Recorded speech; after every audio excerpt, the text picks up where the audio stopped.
Is 6:30. I'm going to call the meeting to order. Let's see. I'm looking at the wrong thing. There's no suggested disclaimer. That's what I'm waiting to do. All right, so we'll do a quick roll call of members. We have Carl, John, Phil, myself, Rebecca, Mike Ahern, we have Mark, and oh my gosh, we have Zach down there. For those of you new to the board, I, for some reason, blank out on names when I do a roll call. So, and we have our two alternates, Mike Bouchard and Susan here as well, who are welcome to be a part of the conversation. But since we have a full board tonight, I'll ask you to not, or please don't vote. All right, so let's review the minutes from our meeting on the 17th. We have 1, 2, 3. You were here, Mark, so I'm just making sure we have enough people to, Carl, Mark, Mike, 4 of us, so that's sufficient. Any comments or corrections for the minutes? I just had one in the, under number 5, the motion, it's just a typo. It says motion to accept instead of accept. I think we all know what it means, but we can correct that. Any other edits for the minutes? Would anyone like to make a motion to accept the minutes this evening? I move we accept the minutes. Yeah. Just want to make sure you spelled that with an A and not an EX. Is there a second on that motion? I'll second that. Okay. All those in favor, please say aye. Aye. Aye. Aye. Any abstaining? Abstain. Aye. And any, oh my gosh, nays. Opposed? Thank you. Any opposed? I don't think there was any opposed, so minutes are approved. Okay, moving on to acknowledgement of communications received. Pretty quiet. Okay, that's good. Except for all my emails. Yeah.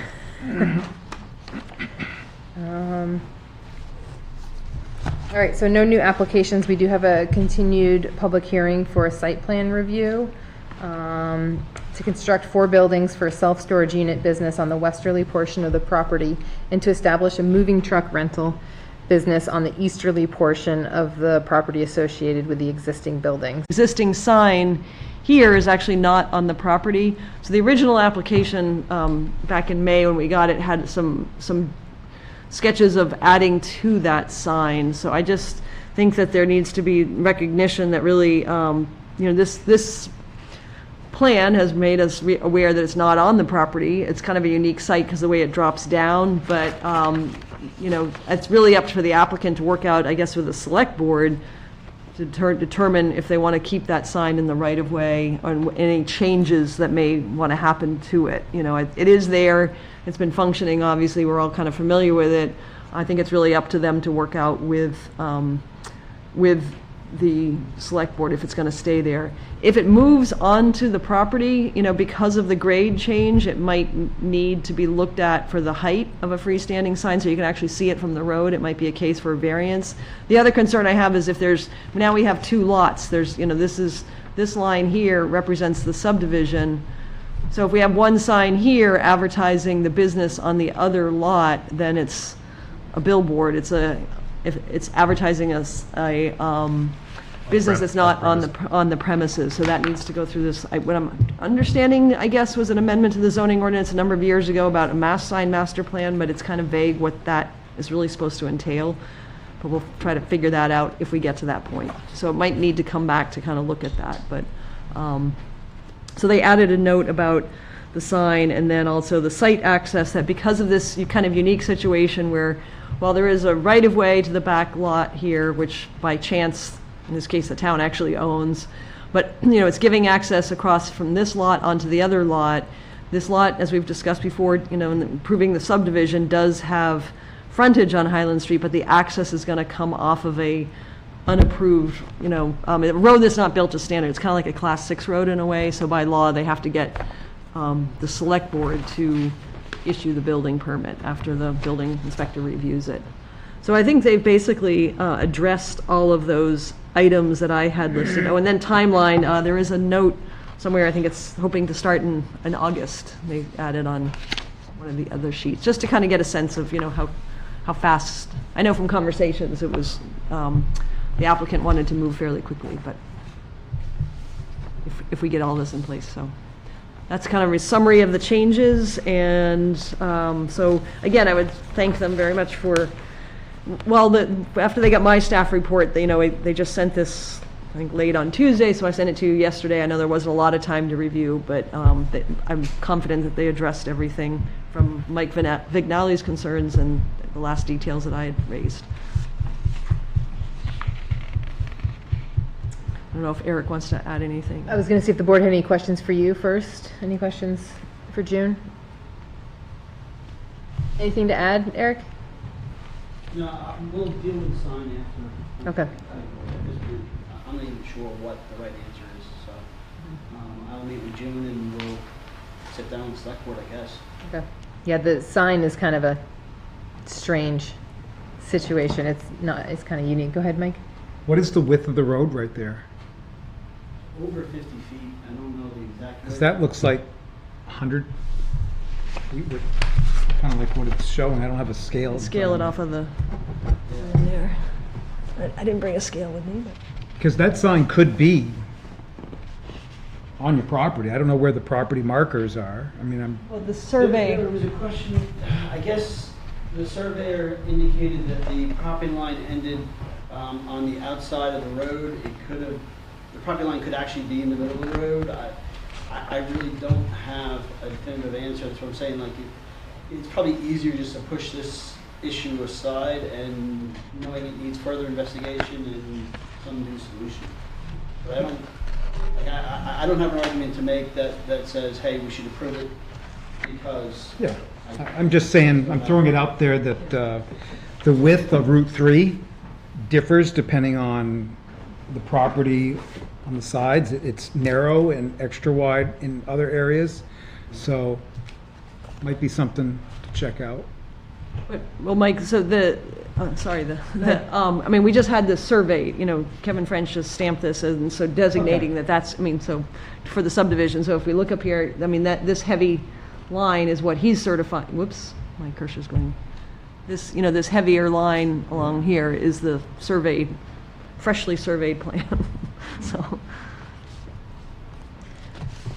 All right. So sign to be dealt with, and if it needs a master sign plan, then we'll see you for a site plan review for the master sign, if that's how it ends up, but it sounds like there's some. June, would it make sense that this would fall under 4088 non-conforming signs, as it's not currently on the property?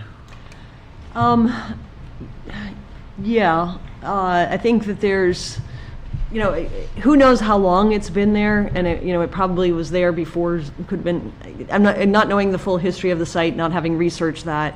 Chances are the sign was just put there because it was convenient. It was up by the road, so you can see the way in. So I don't think anybody's had any issues with it. It certainly doesn't seem to be obstructing visual, that kind of thing. So I think it would be, the town isn't asking to have it removed. Right. I mean, at some point, I guess. Although they could. We could, potentially. unless there was some Right. easement or lease or something, or, some kind of. Does that say 100? Something I'm sure something can be worked out, given the uniqueness of the property, given the history. It's not like the sign was just put up 2 years ago or something, so. Right. Okay. I wanted to recognize that Yeah. we do address non-conforming signs in Yeah. our ordinance and in the zoning ordinance, and as long as it's not enlarged, altered, relocated, and it's kept the advertising is kept current within 6 months, I mean, technically it can stay there as long as the message is updated to the Right. current product that it's advertising, right? Again, that nonconformity really applies if it's on the property. So that, that it's really up to the select board, because it's like, we can't, I guess my point is the planning board can't approve a sign on property that is the town's without the select board. True, but we're not being asked to approve it either. Well, there was it's going to there. be changes to the sign in the original application. So that's what I'm saying, that we shouldn't, any changes to it should go to the select board, not for this board. That's really the detail of that. Unless if they wanted to propose to bring it onto the site, we could approve Correct, that. then we'd look at it something differently. Okay. Sounds like there's likely a resolution for this, but it's just not going to happen this evening, so. It's not really in the board's purview Right. to give any changes to a sign that's not on the site. And June, you said you're going to work with him to figure out a recommendation that you'll bring to the select board? Yeah, or I think- that you'll bring to the select I think board the as best a plan process? is to, we can have a conversation after the meeting, in the next few days, and come up with whatever you want to do with the sign, and, bring it to the board, and you can discuss it and think through what you want to do it, and maybe need some kind of statement or, I don't know, agreement to allow it to be there, or what the parameters are for changing it, since, again, nobody would have probably known that until this proposal came about, just because it was surveyed, so. Based on the date, I will have the site work done, 80% of the gravel, because I want some gravel to settle over the winter time, and cement foundation put in this year. Trekkie, who does the prefab self-storage units, won't be able to deliver until January, which doesn't work up here. So it'll be April. So we have a pretty large window to figure out the sign. So I make a motion that we, To continue the public You hearing. got to open the public hearing, oh, yeah. So, hold on, okay. but soon enough. Any other questions from the board before I open up the public hearing? It is 6:47. Does anyone wish to speak of any nature about this application? June, do we have folks joining us from home as well that might? There is nobody zooming in besides me. All right. Great. 6:47 and a half. Closing the public hearing. Any other discussion from the board, or? Perhaps the motion that Yeah, Mike Mike? could consider. Yep, so I make a motion that we approve the site plan. Appreciate all the time that the applicant has devoted to answer our questions, and are there any conditions that we need to? That's yeah. There's a list of them. We should probably discuss those. Do we have them? Yeah, on the staff plan or report. in the staff report. Yep, and the recommendations, the second page of the staff report. Yep. You may not have that printed, sorry. Okay. Oh. I can bring it, I can share my screen I again. have an extra copy of some. This is, everyone's throwing copies everywhere. I think we've got enough at this point right now. Here, I will share my screen too and make it. I think I had it open to the page. You did. And I'm on my, forgot my glasses, but, So my, all right, is it all those little bullets? yeah, well, so this is similar, what we've been doing for similar, actually, the scale of this plan is such that it's a little deceiving. I mean, it's a lot bigger of an area to be developed than, say, the Aroma Joe's site. So, like we did for that, so my bullets here were basically about the landscaping and the fence, which they took care of. We've got 2 full-size copies. We're going to discuss the sign. They put a note about the building, the select board having to approve the building permit because of the road issues. They've got that. So then really starting with this area here about the executing a development agreement. And I'm trying to think that it's good to have this within a certain timeline, so especially since they're stating they want to get going on it, kind of helps us to know that things, that could be negotiated certainly, or we could say within 3 months or whatever. And then establishing an escrow account with the town for periodic construction inspection by the town's engineer. And we'll figure out that amount. I think for Aroma Joe's, it's been $1,400. This was the estimated amount. It might not be that much. Again, Mike Vignali's plan review has been less than what he had estimated, but we quickly return the money when we've got the final bill for those different steps. So that, yeah, construction inspection, and then also, again, because of the kind of the drop off, the wet area, I'm suggesting having some kind of a bond or letter of credit, again, just for the site restoration, that kind of thing. So I'm trying to remember what it was for Aroma Joe's, kind of basing it on the amount of area. We'd have to look at that. And again, that's really in case something unfortunate happened and we had to, the site was left kind of in an unmaintained state with half dug up or whatever. We would then be able to call that surety and secure the site, loam and seed it, so it's not causing any runoff or erosion or anything like that.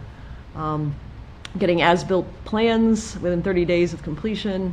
And then conditional approval, again, the dates, we can talk to the applicant about for what they want there. So these have been some conditions that we've been having for like Riverside Landing, Aroma Joe's, these kind of steps that we've been working on. So it sounds like it's the fourth bullet down all the way down through? Yes. Starting with the fourth one? Starting the Yeah. one, that- Yes. Okay, so I'm fine with that, Without the development agreement from there on down. yes. Okay. I should have numbered them maybe. Yeah, we're good. I can number. I could change it. okay, so your motion is to approve this application with the 1, 2, 3, 4, 5, 6 conditions that June just read off, Yes, and that are highlighted on the screen. yes. All right, I will second that. okay. Any further discussion?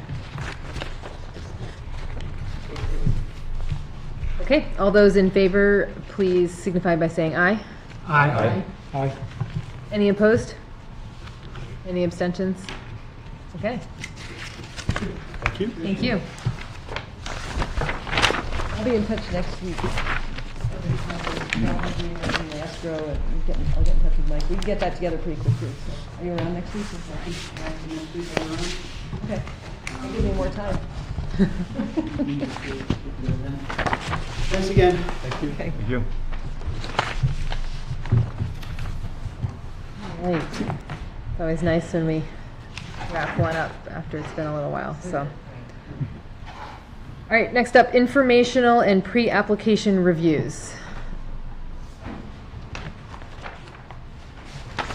There wasn't anything. Yeah, okay, there's nothing. It's like, should I miss I'm just reading the list. No unfinished business.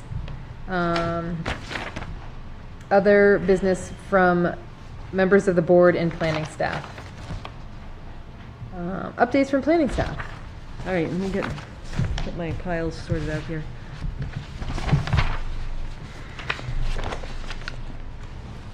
So, a pile of updates. I'm going to go through this a little, try to be fairly quick here. Where is my list? I just thought it would be worth informing the board, because I knew we didn't have a lot of applications on the agenda here tonight, that to just give you some updates about applications. So, since I started in January, and sort of still working on sorting out things in the office, trying to understand, we go through conditionally approving something like this, months can go by, and then I come in and it's like, well, what happened to the site? So I want to thank Juliet Harvey-Bolia, who's here in the back, for doing a whole bunch of research, digging into the last couple years, really, of what the planning board has approved and conditionally approved, and she's gone and visited some sites. I've taken a look at them and a variety of different things to just sort of see what's been going on. So our quick report on that is from, I guess, starting back in 2019, and without going too far into the details about what month you approved, but there was for the Pemi Fuel site out on 3A, That looks like it was for 2 large propane tanks, only one's been installed. I think there was a condition that said that you needed to get a revised plan, so we've been in touch to try to work on getting those details finalized and pulled together so we have the right accurate pieces in the file for that, and we will follow up as we can on that one. And there may be things that you guys know about some of these sites too that you can help fill us in as you've traveled around town too. In 2020, there was MW Realty, a site plan review. This was on Tenny Mountain Highway, next to Granite State Glass, I believe this one is.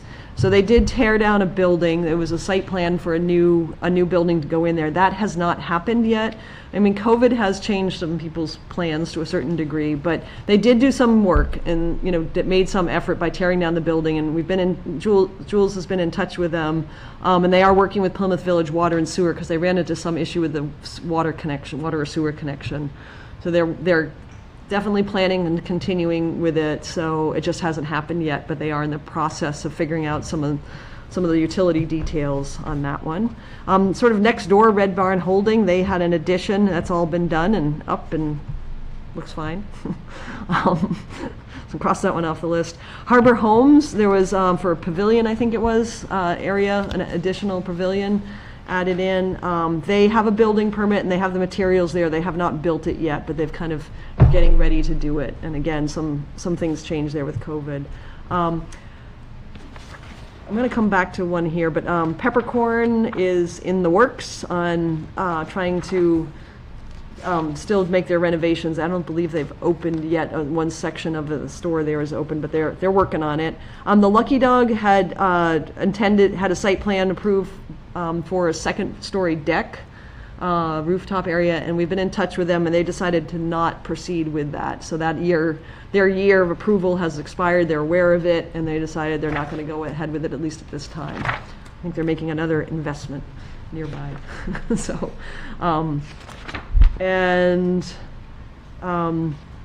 from sort of historic ones here, Mountain Village Charter School is a little bit more complex because this one's a little bit harder to decipher what's happened with it. I've gone back and looked at the files. We've had very recently, as of today, some conversations with them because I sent a letter saying, hey, look, a year's gone by. Our site plan review regulations say unless we see some active and substantial development, then that is not valid. And the reason why we have that, or any town really has that in the regulations, unless you make some adjustments in that conditions of approval about when the timeline for construction, understanding the seasons, the timeline, you can extend that, but we can change the regulations at any time, within a period of time. So and things can change around a site. That means that a year isn't a very long time, but that's what the regulations state, that's what the approval is good for. So because nothing had really happened at the site, although they did within the last week or so, they did get an intent to cut in, I think, March or April, and then they have started harvesting, forest harvesting in there, and they did get a driveway permit, but there hasn't been any other effort made there. So. And in addition, as I started looking at the plan, and what I see in the records is very conceptual. There really isn't any grading details, no erosion control plan. And I understand they're trying to do this in some phases, but the planning board, the town has a responsibility to really make sure, as we just did, make sure all the details, the engineering, the drainage, utilities are all there. And so what was you guys worked on before, and again, I wasn't here, but it was pretty minimal in what's there. So they are, I've talked to 2 people this afternoon from the school, and I think the best solution, there may have been somebody coming tonight to talk about it, but the best solution is just to have another meeting that I can have with them, go over really what their timeline is, what their plans are, and see what kinds of details. It looks like I may have gotten an email this evening about what was submitted, so I need to look at that. I just haven't had a chance to dig into it. So that one's still sort of out there, but I do feel I personally, from what I see in the files now, think that they should come back in with a more complete plan, because it is a floodplain area, there's some wetlands around the site. You know, we would want to have the level of detail you've been seeing in the last couple of applications here, I think, for that, going from such an undeveloped site to a 10,000 square foot building and parking lot, well, septic, drainage, you know, floodplain, variety of things there. So we'll keep you posted on that. Since we're talking about that, is this, I mean, I think we've got a representative from this project here that since it's fresh in our minds, if there's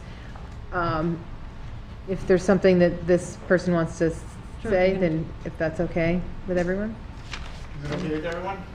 How's everyone doing? Hi, Frank. Frank McLean, now board president over there at Mountain Village. Yeah, so I was speaking with June. I got the letter through our administrator, and it was a bit of a surprise. You know, I didn't realize there was the 1 year. It's not on the application anywhere that it expires within 1 year, and you know, just didn't know. And then I had actually spoken on another matter. I was just chatting with Juliet on the phone, and then that came up, and that wasn't mentioned, the extension of 30 days that we had that, you know, opportunity. But I guess that the one of the things that I just was trying to figure out is why it was canceled, and there's really no real definitive definition of what's considered substantial. You know, when you look at the definitions that it refers to, it says development, and that's any change to the improved or unimproved real estate, you know, grading or filling or even storage of materials on site. We had applied for the intent to make a very substantial change to the property. If anyone's driven by, has anyone seen the site on Tenny Mountain or even noticed it? Scott, It's there's a lot more sky in there. It's definitely substantial. So just one of the things that we had was, you know, like with anything, like she was saying, COVID, there was time period where the forester was unable to get in there, you know, making sure that the land didn't get trashed by running through it in mud season, and then other things, whatever happens in business. But I don't think it should have been declined. So there's no decline, it's just that I guess I can see what you're saying is the definition of substantial is what you're questioning here. And I think this is going to take a conversation maybe more specifically with June, you know, at a meeting. I don't know if that's something that we can necessarily determine here. But I don't know, does anyone else have any? When was it approved? April 16th, 20. So just as COVID came rolling into play. Yeah, I would, if you're looking for feedback on what some of the board members might think, given that we were all kind of just stationary in our homes and you couldn't even get people to do anything, I would think that we would want to extend it for another year till April of 2022. It just seems like that they went through the hoops, they got their approval, and So if I'm remembering this correctly, it seems like it was longer than a year ago, or a year. I mean, it seems like it was like 4 years ago. It was a long year. But it seems like there were more details that still needed to be worked out pending funding and things like that. So we were given a pretty bare bones plan. And I don't think that the record is reflecting this, but my recollection of this project was that there was some detail that we were going to need later on. So once we knew buildings, we need erosion and an erosion control plan, and the level of detail that we expect and what our site plan regulations outline that we expect. So I'm wondering if we can work something out here. So if we're going to, if we can extend the deadline here, can we also put in something that is requiring the applicant to put together more substantial plans so we know what's getting put on that? I'm not sure. Can we do that? Should we do that? I don't know. Right. I seem to recall that, you know, we had approved a plan that showed kind of temporary buildings, but that we would have a revision when we had permanent buildings Yeah. at the time, and, it didn't really make sense that was my recollection, correct me Yeah, if I'm so- wrong. It seemed yeah. like that, I think there was enough rough grading there to get some temporary buildings in, because I think you had them out against the property lines. I remember there was an abutter who was concerned that the temporary buildings would be Yeah. against the property line, and that they were concerned about the visual impact, but that was going to leave you room to have those temporary structures there while you worked Constructing. on the main building, which would be set in further. So, I mean, I do recall some of the conversation. Yeah. But I do think it was a tentative plan, and that we were gonna have to revisit it once you had a plan for the final building. For sure, there were 4 bullet points that were like part of the, but those were contingencies on erecting the building. So you guys accepted the plan as presented, and then those 4 contingencies were in there. It was the 15 feet buffer between the property owner, Yeah. and then the design, because we were doing a design build based off of budgeting in order to have a more competitive bid process with builders. Like, this is our budget, this is our needs, be creative, make as much money as you can, but also come in at this budget. So, I mean, one of the things, like, for me, and I was talking with the other board members, was, when we came in, like, we knew that once we had the real hang up that we had, or that the planning board had, was the design of the building. That was it. Everything else was addressed with Horizons Engineering. We had 4 pages with elevations showing where the, floodplain was, drawn out, erosion control issues, that was all included in that. And there really wasn't anything other than the design of the building.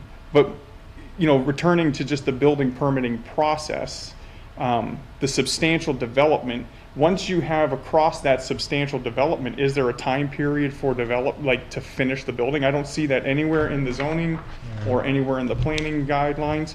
Is that once you cross that threshold of substantial development, is there a expiration? Because I can't find that anywhere. Right. There's a statement that says, which is another issue with another property I want to bring up, that you have to, once it's built, it has to be built and maintained according to the approved plan. There's a very clear statement in the site plan review regulations about that. So, yeah, this is usually where the board should be asking sort of for the timeline, so you can kind of work out milestones and understand like how long things should be taking to get done. And there can be times of come back and ask for extension because this or that happened, that sort of process. And I think what happened is that didn't happen, and so I think we need to look at this a little bit more detail. The plans that I see in the file, but I'm a little concerned that there might be additional materials that haven't made it to the file for some reason. They're in the Google Drive. I don't mean to interrupt, but I saw them on the planning board Google Drive. So it sounds like what we need right now is to just regroup, assess what information we have, and that might be something that happens with town staff and the applicant, and then, But then I do think because we have this in the regulation, I mean, also the board can waive the regulation. So if the applicant wants to write a letter at some point, once we get this sort of sorted out, saying, here's where we are, here's what we're planning to do, here, we need an extension until this sort of timeline, that would go a long way. Even though you didn't get that letter within 30 days before that expires, you can work with them in this case. Again, I do feel that there's probably, there's no record of any construction inspection, that kind of thing being done too. There was no plan review that I see any record, by our, but it was done, if it was done by an engineer who's licensed, that's better than not. And it's an interesting site because of the nature of the floodplain and the air, the highway and everything else. So, but that was the decision at the time. I wasn't here, so we're kind of, I recognize maybe I'm doing things a little differently and helping the board get a little bit more Okay. protection for the community too. But so if I can keep digging, keep June will looking keep into this. digging, and if June and the applicant can connect and find a time to meet and talk through this, and then we can entertain a letter asking for an extension or a waiver from the the 1 year. Yeah, we can do that, but I think that we've already met those requirements with the improvement on the lots. And that's where I want to just get a little bit of clarification on, once we have crossed that threshold, right, of clearing or making this undefined statement of active and substantial building or development, right? When we've crossed this threshold, like, there was nothing attached to the original approval for building, and we were going through with the zoning board and you guys, like, we delivered that message for sure. So what has happened is, we come in with our budget and we had X as the expectation of what we were spending on site prep and planning and design, and then now it's going to be up at Z, which we haven't budgeted for. So in order to meet that requirement of proposed more financial burden, we're going to have to talk about programming. So I think what really needs to happen is June needs a little time with the existing plans, and take some time to talk through that with her, and then we can talk again as a board. But I just don't think we're going to be able to move much further forward this evening.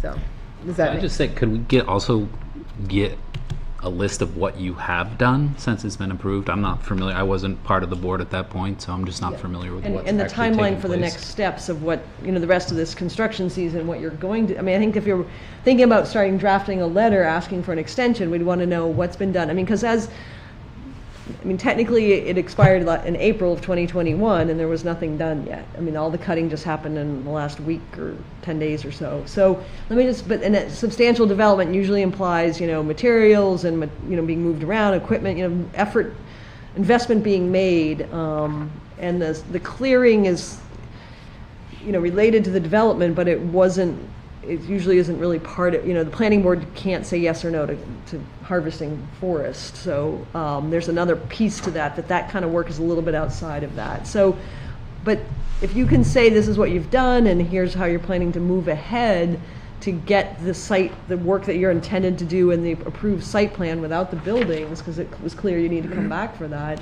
give us that timeline. When we talked today, it was still, I wouldn't, what's the next step? Is it in August you're planning to bring in excavators and bulldozers and move dirt around and make sure that there's the right erosion control stuff there and all that? That would help us to understand what kind of progress you're intending to make in being willing to grant that timeline extension.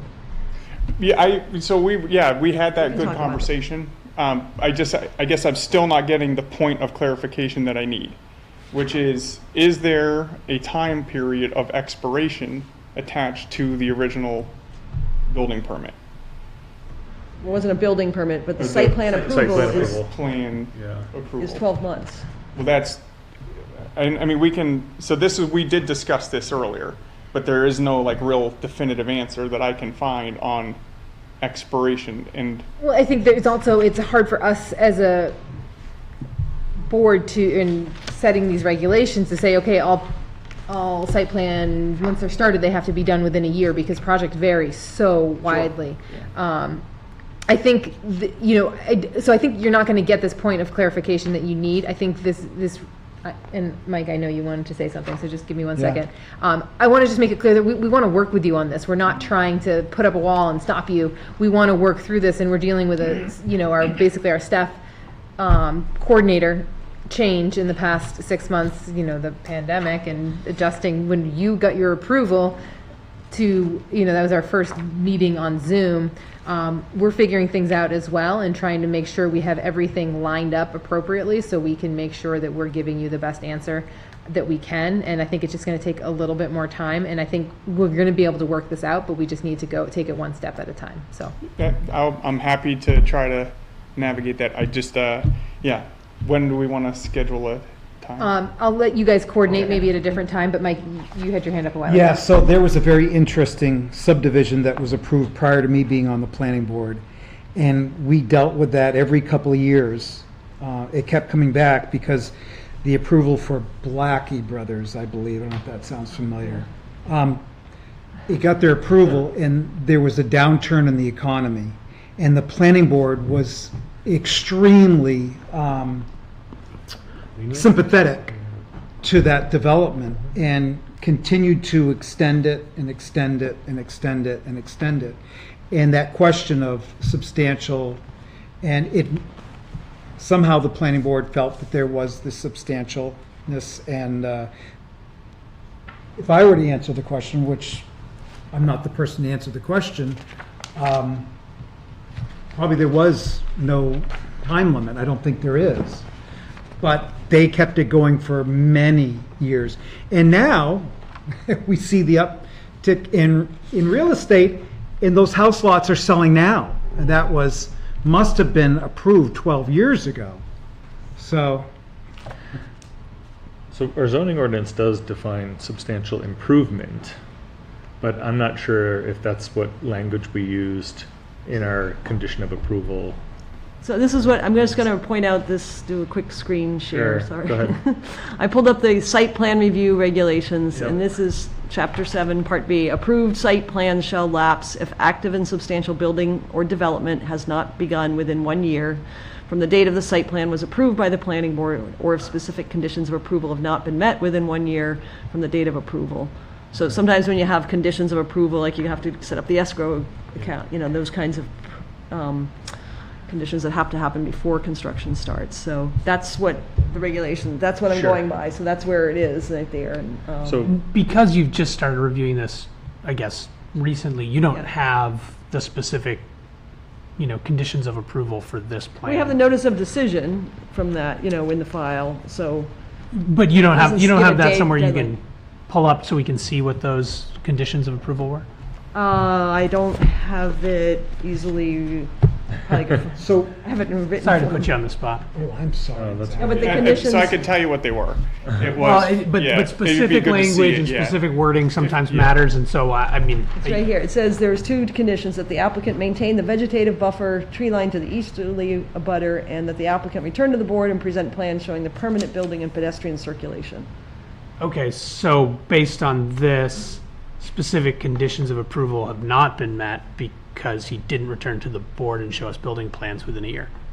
Yeah, and that, but there's really nothing had happened on the site. Right, but Yeah. if the question was, is there a threshold or is there some point at which it passes? Well, the language here is clear that he didn't return and show us a building plan, and thus it's passed.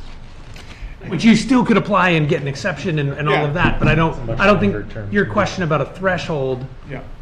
it doesn't, It's something I don't to think think it about. matters because it doesn't hinge on the first part of this clause, but on the second. Right, so if you're just reading that and you don't read the minutes, you'll see that in the minutes, it's all addressed with, that's part of the build design process. The pedestrian circulation in the building is not going to happen until the build design was going to be completed. And that's all contingent on funding. So the issue at hand is actually just, and we can chat about it, I don't want to take the whole board, but it is the building permit expiration and why it was, or the building. Site accept- plan. Site plan review. Site plan review, being labeled as expired. Like I said, I think, Yeah. I don't think we need to keep going around doing right this evening. I think we need a little more time, and, we're here to work with you, and I mean, I guess that's all I can say right now, unless, Mike. Yeah, I would agree that we're here to work with you. We understand, I think there's not a board in America that is not sympathetic to anybody that got their approval just before we all shut down. And I don't think there's one person, and I can't speak for anybody, but I know for myself, It's just after. I think it's just a matter of coming in, to me, it's a matter of coming in with asking for another year for your existing approval. And to sit here and say, well, now we want more things, more information, I think that's, might be a step too far for a board to ask, but that's, again, just me. So I think coming back, asking for an extension might be a nice way to go. And that's the board that it would be the ultimate people to weigh in on that, not. Yeah. Why don't we just find a time to have a meeting and kind of get into this a little bit more? Any other More of the questions for me record. while I'm here in your areas? Thanks. All right, thanks, guys. Thanks, Take care, Frank. Frank. I'll give you a call tomorrow. Or next week would be, but, yeah.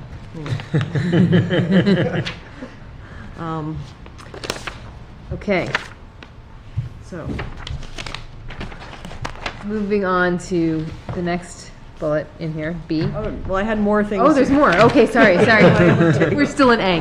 Please continue. I will try to go. Right, we did hijack your conversation. Yeah. So more recently, and I did speak to the select board on just this past Monday night about updates on Riverside Landing, because the select board had asked what was going on with the conservation easements and all. So I think I talked about this not too long ago. I've got sort of a timeline. The long and the short of it is we're still, the Riverside Landing, and I have talked to their applicant representative, Mike McGinley, several times about other matters, but he's still waiting for the alteration of terrain permit. That the state actually asked for an extension, which is he was not happy about, but Fish and Game needed a longer time period to review it. So right now, DES asked the applicant to extend their review time till July 30th, so we'll see at the end of the month where that goes. But then we still have these 2 conservation easements, and there's still some language to be worked out within those. I have had back in June, middle of June, about a month ago, June 18th, a phone call with the attorney for Riverside Landing, and then on June 24th, I also discussed it with Mike McGinley. So they know they have to do this. There's still definitely some stuff to be done in terms of the conditions. I think back then we there may be he may need to kind of write a letter and to say, well, because of these things happen, I need more time on something, but we'll cross that bridge. And I'm very much in touch with them about it.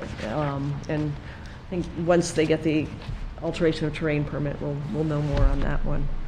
And the easements, he probably doesn't want to finalize those until he knows he's got his AOT. Exactly. I think it's investment of some legal work until he gets the alteration. It's kind of like a chicken and the egg thing, which we didn't probably lay out clear enough in sort of a timeline when we did the approval, because and he should have had the alteration of terrain. I think they usually take 60 days, but they request sometimes a longer. Fish and Game wanted a longer time to review it or something. So, but. And then Aroma Joe's, if you've been by on Tenny Mountain Highway, I didn't have a chance to go by this afternoon. I was planned to, but There's a porta potty there now. yeah. There was a concrete crew on Yeah. concrete. Yeah, I knew that crew they were on trying- site this morning. Yeah, they were trying to pour concrete, but it had been too wet the last few days, so. But Mike Vignali has been out. I don't remember when he was last there, but he was, so the silt fence, the erosion fence is there, things like that.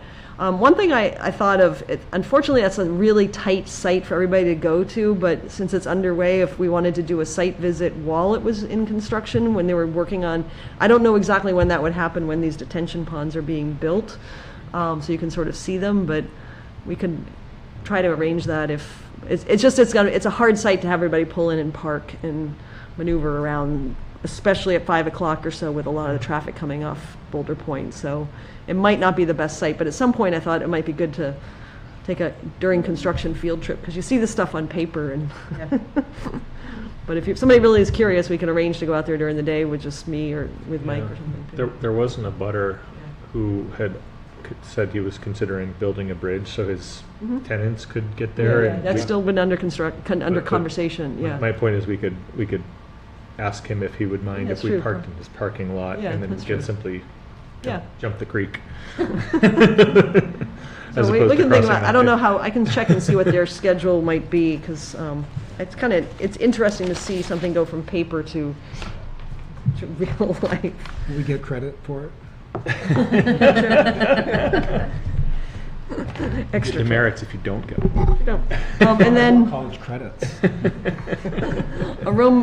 Point of View Drive, I still haven't been able to solve, I don't really have an update for that, so that's still in a pile on my desk of some things, Oh, so right, there's to be continued. the drainage structure outfall. Did we reach out to the fire chief? I did not do that yet, because I'm still trying to figure out the timeline of when things happened and when this hammerhead thing may have changed, so then they can have a better chance to, from the time point of view, look at emails and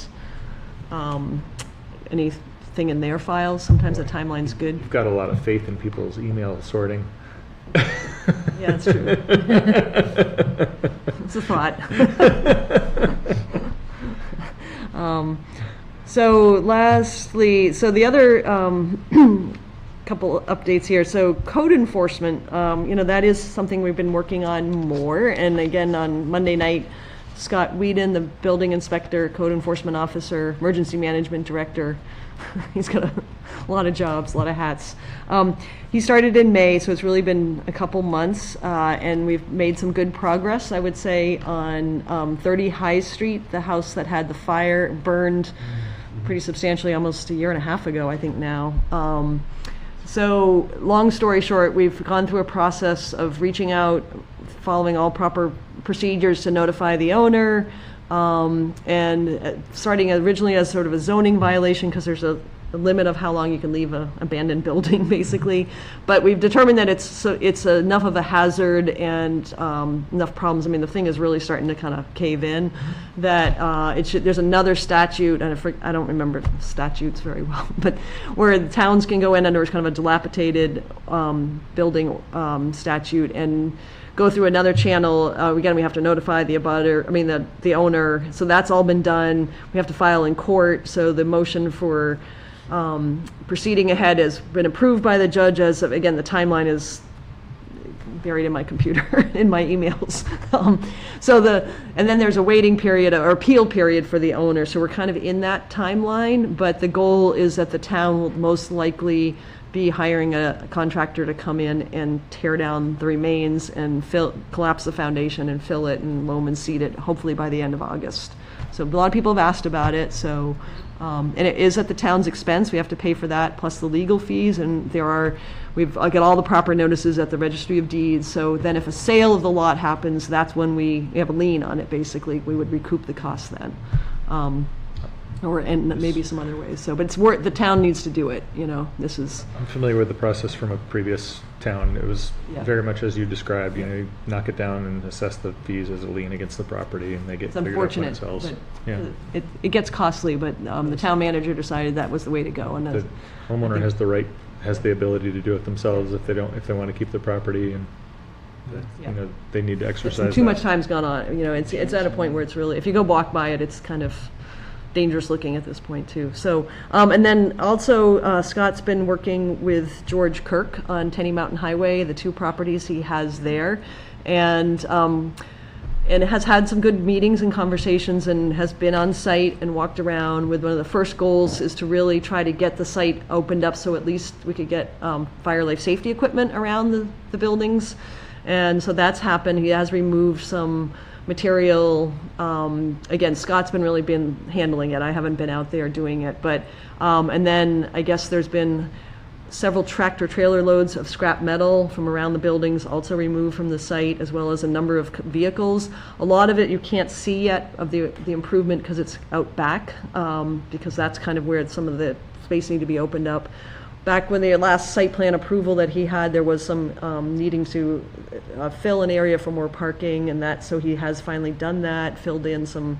So Scott's continuing to meet with him periodically and having milestones, hopefully to have continued improvement on that site. So that's been a cooperative endeavor so far, which is good, and not having to go to more formal violation notice kind of approach. But we have been watching it closely and moving on that. So I thank Scott a lot for what he's done on that. So it still doesn't, look that different from Tenny Mountain Highway but if you really do look, there is more of a circulation path at least around it. So that's kind of first and foremost the thing to get done. And getting some cooperation, which is nice. And then I have one more screen. Well, I want to bother with the screen share. The other thing that's emerged, partly because of activity on Boulder Point Drive, the dentist's office, as you go up just after Walmart on the right side, the board approved, and I don't have the timeline here, a site plan some time ago, and there's been parking there's a driveway in and a parking lot, and then there's an area of gravel that's part of the parcel, but there's been parking there. I'm not quite sure. I'm assuming it's from that office. It's starting to break up the edge of the pavement of Boulder Point. The town is looking this summer, fall to repave Boulder Point.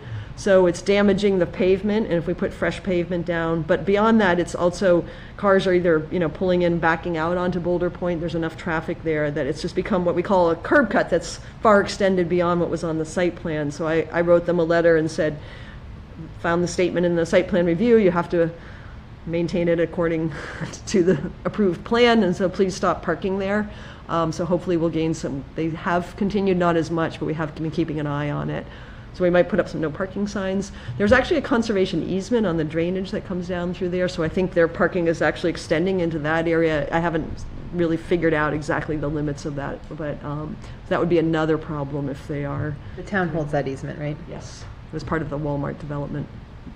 So we're keeping an eye on that one. Again, that seems, in the scope of things, it seems kind of maybe a little nitpicky, but it is a hazard for the way cars are having to pull in and out of there onto Boulder Point Road, and it's starting to damage the pavement. So when we put the new pavement down, we want to maintain the town's investment in it. So that's one reason why we have designated driveways. So working on that one. It's really helpful to hear where we are with site plan reviews that we've approved and just other issues, because I think it just helps us think about the importance of what we're doing in the site plan review process. So. Yeah, I agree. And sometimes things, I mean, different owners or different things can happen. They don't, they may not realize they shouldn't be parking there, but, there's first and foremost the safety, and then the town's investment. That's kind of the job to maintain, keeping things the way they're supposed to be. So, anyway, I have a picture of it if you want to see. Pass it on. Right. Yeah, that site plan, I can't remember when in 2013 was the dentist's site plan, so that goes way back. It was before I was on the board. It was probably you. All right, that's my updates. Any questions? I got one more thing, the applications. The revised subdivision applications? Yeah. I'm going to do yet another screen share. One thing that we have been working on, Jules and Scott and Carol actually from assessing has been helping us. Oh, sorry, let me find the right.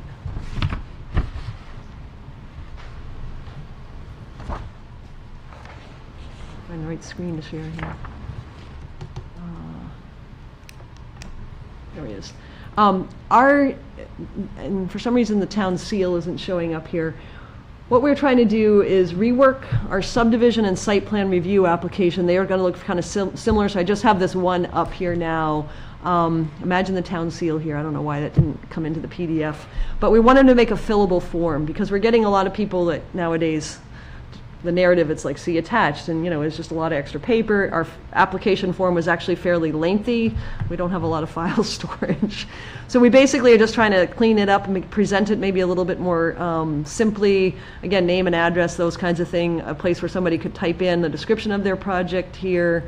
Some site information. This is for subdivision, like how many lots are you going to be after the sub, any new roads, that kind of thing. And this is, we can edit this after once we are ready to adopt it, kind of trying to be a little bit more direct about the submission requirements, and then signatures. So there's, people have to either designate that they want an applicant to act on their behalf. They have to give permission. And this is on the existing form, but it's more clearly, it's a little bit better spacing, so they can hopefully see it a little bit more. I'm thinking maybe we should say, unless otherwise requested, things are good for 1 year. That might be something to add at the end. So it's just kind of keeping the first 2 pages just sort of the site information, signatures, blah, blah, what you need to do. So there'll be more, and this is how it comes really as attachments, mailing labels, that sort of thing, rather than having pages that they say see attached, just telling people to attach it in this more digital world we're in. And then the checklist. So we've always had this aspect of like applicant or waiver, and it's confusing to people. So basically they would just check each box and put an X on it if they've got it, and when trying to make a more simple statement saying if you don't have this information, request a waiver, so there's more clarity for the board, so they know, so you can assess that completeness, and we can make notes on the staff side too. This is great. Yeah, so we're down to just 4 pages, and I think I got room to say in here.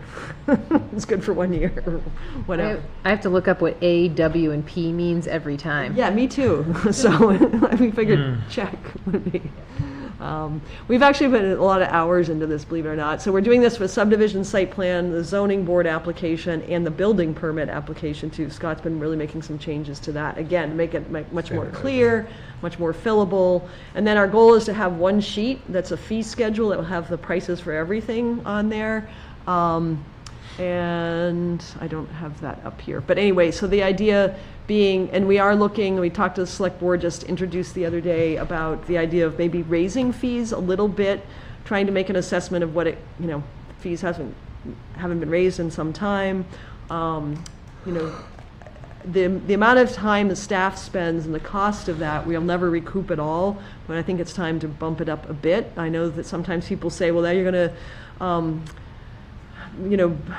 discourage development, and I really don't think, that's that true when somebody's making, tens or hundreds of thousands of dollars of investment on a site. To spend a few thousand on this work is important. So, but we aren't ready yet to present those new numbers, and it really is approved by the select board too. So we will be talking about that more. Quick question. Yeah. So that new fillable form, is that going to be keyed into a database or anything, or is it still going to be individual documents? The individual documents, yeah. We're not that sophisticated yet. Unless you want to help. No. I think it would it's be still, convenient. Yeah. Well, at the same time, we also organize things. We try to organize things by map and lot number, so we have files so we can look at. Ideally, you can open up the file cabinet, and I want to start making that a digital file cabinet too, by map and lot number, where you can see that the stuff that's happened even back to 1988 or something on a site, or whatever. So, because the history of a site sometimes is really important. Or other cases, especially in town, we've had a lot of zoning issues on some properties more than others, and the files on the zoning side, it can be quite lengthy and complicated. So that was just a kind of an update about other things that we have been getting done besides reviewing plans and things. So The applications forms are great. I can see that being a lot easier for us to read them and for applicants to be able to fill them out as well. So. It seems like that is long overdue, so that's great.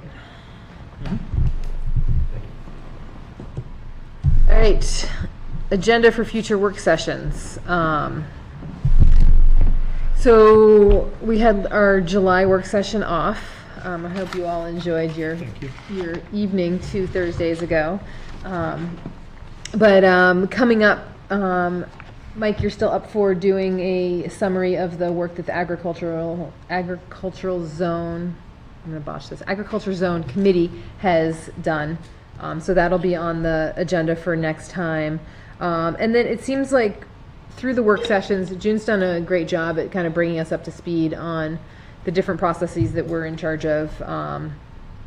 And it seems like we've found some emerging needs in our zoning ordinance to fix, then we should be probably spending our effort to address those before making any big substantial changes to the zoning. Is that kind of the consensus that we've all reached?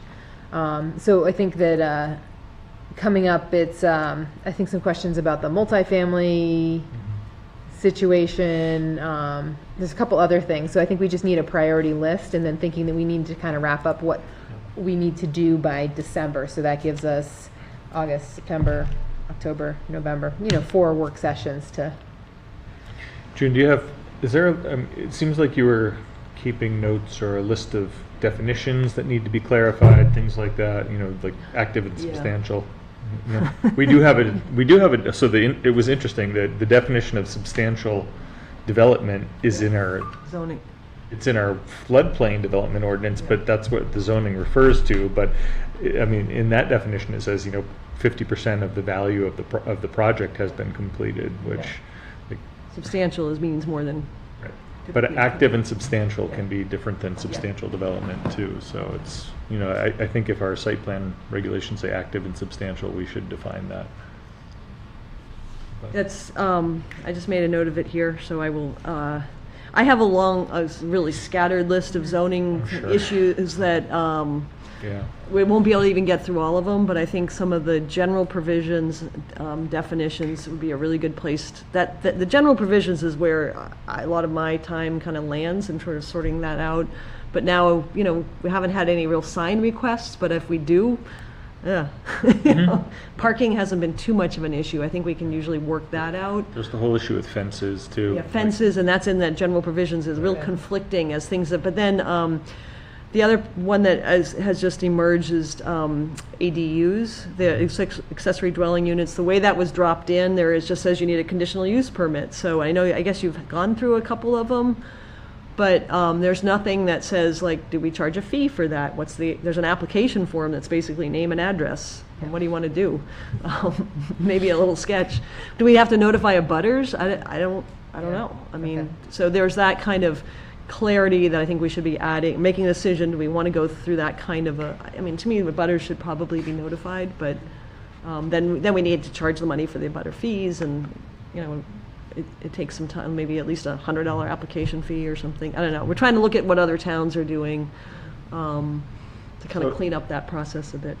Is there a specific process that we as board members should be going through to prepare for these work sessions to make the most of it?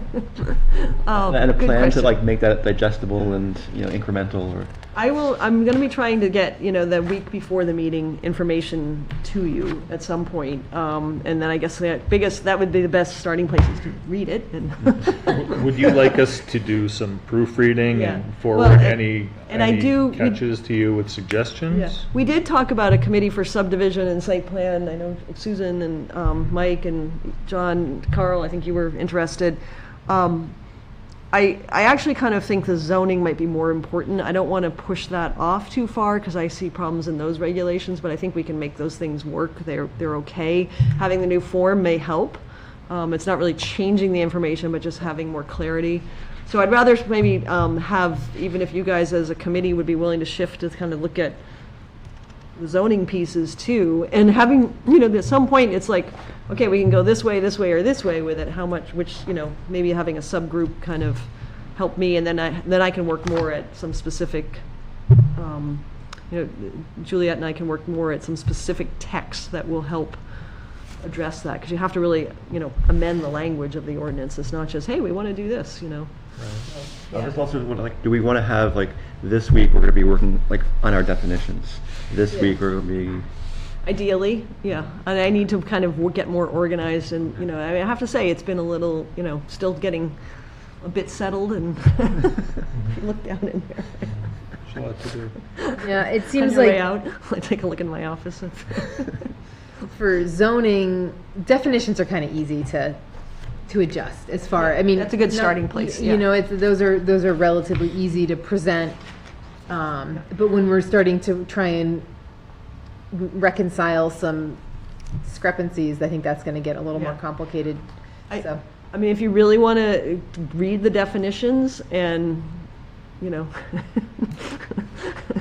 Right. not late at night. But, So, I mean, there, but, you know, there's areas you're like, what is the definition of, we just went through this one recently, a tourist home? Like, Right. it's so archaic. We ought to just, like, maybe get rid of that and Means then adjust Airbnb. it. Maybe. So there, that's a bigger discussion that's No. going yeah, to take. and then I have a list that I showed you some time ago of like things that are on our list of, just the list of permitted uses that we have no definition for. So, and other things that have come out, like campgrounds, we don't really allow them. We can kind of call it a but we probably need to adjust recreational use to include commercial, like the RV campground. You know, we kind of called it that, but the definition could be updated because the recreational implies more like town recreational fields, you know. So those sort of things, just read through. I mean, it's not exciting reading. A lot of them are like, yeah, it doesn't really matter, but there's some areas, especially archaic ones, like what is this? You know, how would you really interpret this if you sort of stop and ask? And just a heads up that there is an entire definition dictionary that is really helpful too in seeing what, I mean, they're kind of have a copy examples of of it. what other municipalities around the country have used to define certain things, so. There's also state statutes on some of the things like campgrounds and stuff like that. Somewhat, yeah. On some, we may or may not want that. And then, you know, the other thing is just Google whatever your favorite 3 towns are and see what their zoning ordinance. Right. A lot of, you know, you get 3 or 4 different examples and figure out what, you know, amend it to work for us. So yeah, so I think some of the priorities are those, the easy place to start is the definitions and then the general provisions. That's not so easy, but those are the kind of key areas. But, so we said that, so the next couple of work sessions are, well, I was looking at my email here, somewhat organized, are August 5th, September 2nd, and October 7th. I did reach out to, is it Lakes Region Community Developers because I had met with them about housing in Plymouth, and possibly they're interested in they wanted to talk, about what's going on for housing and how can they do housing development. I believe they're a nonprofit, but they said they always pay taxes. We'll see what that really means. And but it's Carmen Lorenz that was interested in, or very willing to come to the board to talk about this issue of housing in the state of New Hampshire. It's been a lot of stuff in the news, and we are seeing it, feeling it, hearing about it here in Plymouth. So I think this ties to the zoning ordinance rewrite, because we have that restriction of no more than 6 units per building. Is that something we'd want to, by special exception, perhaps in some zones, perhaps allow for some different types of housing to, if somebody wanted to make an investment, is there a way we can do that? I think that's could be a change, but there's probably some good reasons for it, because the market's somewhat changing to want to have some smaller units. And we're also working with water and sewer. Like, does it make sense to keep extending things out into the hinterland, or can we find some infill areas that are closer where there are the services available? We're getting some indication. I've got another conversation, I think in the next week or two, for the 3rd conversation about some larger, I'm guessing, housing developments people are asking about. So, not always sure where, they just want to talk. So I think that hearing from this group is a good starting point to hear about both, like, what they see as the need, because they are based in the Lakes region, I think in Laconia. And then I also suggested if they could come with New Hampshire Housing Authority, or New Hampshire Housing, I guess they are now, sorry, New Hampshire Housing. New Hampshire Housing Finance? But it used to be Finance Authority down in, Yeah, so maybe okay. get with Ben Frost as Yep. their policy person. He's He's great. fantastic. Just, he can zoom in, from, and. He's presented at numerous, planning and zoning conferences, and I don't think I've learned as much from anyone more than him. No, so that's what I was also saying, rather than just hearing it from somebody on the, maybe is a community-based developing kind of perspective, but Ben can give a little bit different sort of viewpoint, and he's been in New Hampshire a long time, knows Plymouth, and he's a wonderful resource. So I did reach out to, we had a email follow-up to the conversation, so I was suggesting maybe in September or October we have them as sort of to talk about housing, and then maybe for 30 minutes, and then we can also dig into definitions and other parts too. So kind of focusing that stuff but on August 5th, we want to talk about the agricultural? Okay. Sure. Okay. And then I'll pick one of these dates for the housing and then other stuff. Thanks. That helps to kind of set up, like, what are we going to do? Yeah. If we did put this subcommittee that we established together, how do we communicate? Does it just go through you, or if it's not talking about an applicant, it's more governmental, we still can't have more than 4 people on the email, correct? It shouldn't be, yeah. I mean, communications to set up meetings and things, that's fine. It's more, we're not talking. But we can't Decision and do this policy. stuff through email, a lot of feedback. Yeah. It's somewhat. Is this a committee that's been appointed by a town board? No, just, That's not subject to right to know. it would be what Rebecca picked for the committee. But it is for planning board members. So, yeah, So if then it it's, kind of if becomes a it's- meeting. Yeah, if it's a quorum of planning board members, then it does need to be Noticed enough. meeting, noticed. So we can't communicate email with, but You could reduce the number of planning board members to less than a quorum. Yeah. I mean, again, when there's business being done, it's always no harm in posting. I think when we are meeting, hey, can you meet on Tuesday at 10? That's a different communication than sort of Right, setting up a exactly. timeline. I'm thinking or we could here's some actually work through some. Yeah, some- and I can send, here's some information to look at before your meeting, that kind of thing is fine. That's what, this is my town computer, anybody can look at anything you want. I got nothing to hide. Mostly. One caution as we start to get into this more is nailing down more definitions and being more specific. I'm wondering whether all these boards from the I don't know when Frank put together the zoning, maybe we're left a little ambiguous on purpose to not put us into a box where it's black and white. Yes, this is, like the example with the charter school here. There was no hard and fast rule. So I'm wondering whether we do want to get a lot more specific about things, or if there's a reason for that.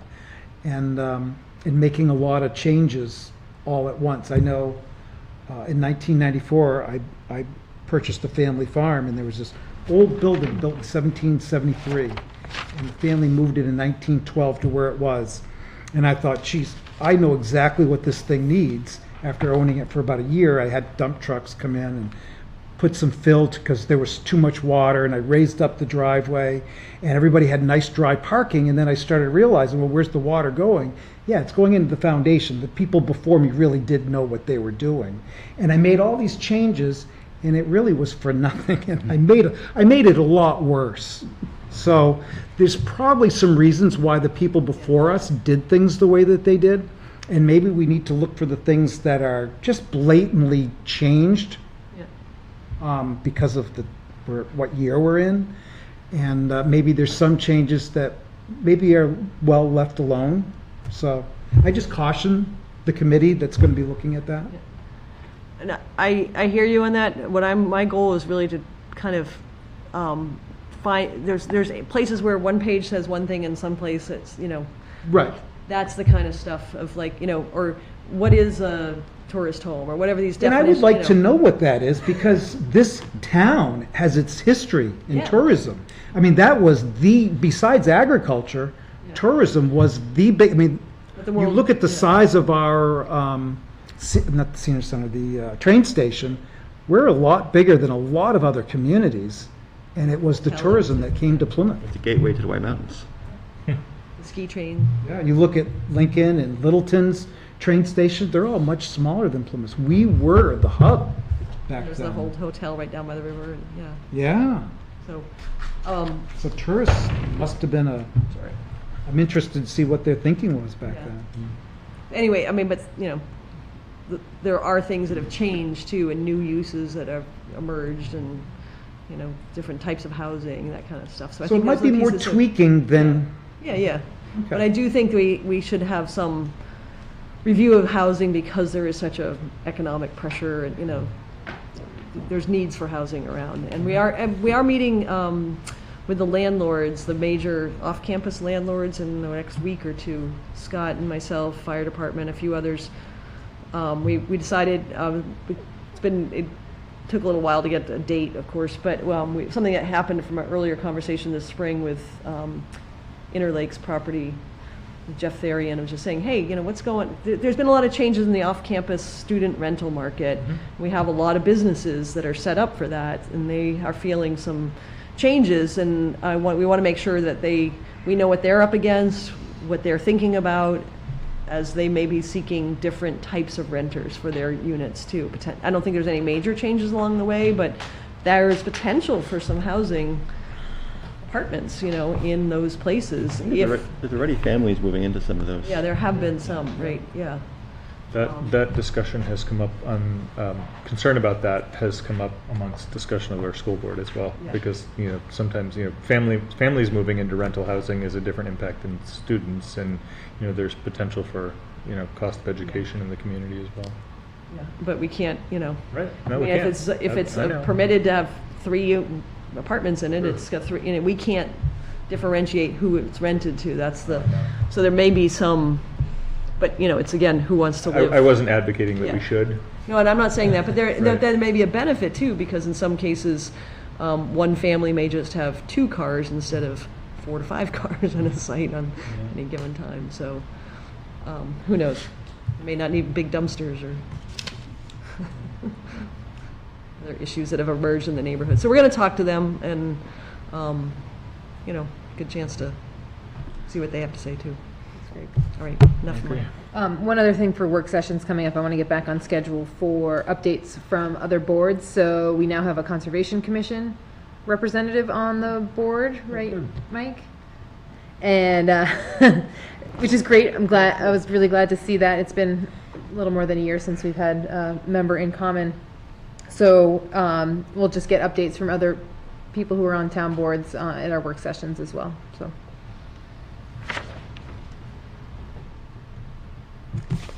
Next up, the, This is a just long the most item. ridiculous. I just copied it out of an email. No, it's information just item. that they just keep changing I that. couldn't really shorten it anymore. It's no longer the New Hampshire Office of Strategic Initiatives. Right. As of July 1, No, which was formerly the Office of Energy and Planning. Which was formerly the Office of State Planning, Yeah. Yeah. which is the So, most. so they're back to splitting. They put energy in, now they've taken energy out. Right. Which just goes to show, sometimes you make decisions and you have to dial I it don't back. understand why energy and planning were ever together anyway, but that's fine. There's some- Yeah. Somebody told me why one time. I don't know. Yeah. But what's interesting, though, I think what's most interesting about this is that the Office of Planning and Development is now under the Department of Business and Economic Affairs, where it's always been under the Governor's Office. So it's almost like a, you know, in terms of the way the commissioners of the Business and Economic Affairs, that kind of thing. So there's a little different placement within our government system Right. for both. This stuff must drive their web people up the wall. Yeah. All the changes. Not just web, I mean, they, Yeah. offices, emails, everything. Phone I've been transferring. communicating with people Yeah. that were formerly at OEP, or OSI, that are now in Department of Energy, and same thing. Oh my gosh, yeah. All Yeah. right. Just along for the ride here. I'm sure right now all the internet, you know, the links, if you go to their website much, it will still work, but there's good resources there, so. I don't know, DES changed their website and I cannot find a thing on it anymore. It's so confusing. All the old links don't work. All the links in their applications don't work. Yeah. You talk to Carrie. Oh, yeah. There's a lot to be said for not having links in applications, especially, or documents that you Yeah, like publish. all the extra information you need is here. And then you go to find it and you're like, it's not here anymore. Yeah. Yeah. All right. Anything else from the board? Any public comments unrelated to tonight's agenda? Or related to tonight's agenda, I guess, doesn't matter. All right. Who would like the, Motion to adjourn. Second. all right, all those in favor? Aye. Okay.